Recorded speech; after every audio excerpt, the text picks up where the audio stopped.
namang panglilinlang, puro panloloko na naman at kasinungalingan.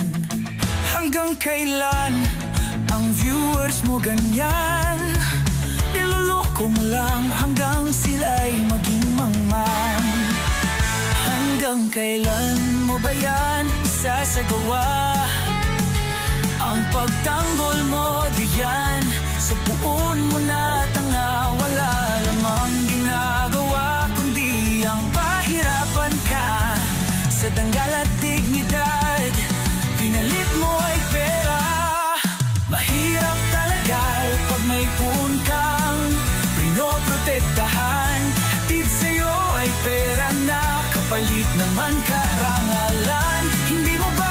Alright, yan. Magandang araw mga kabatas natin at welcome sa isang mga live stream.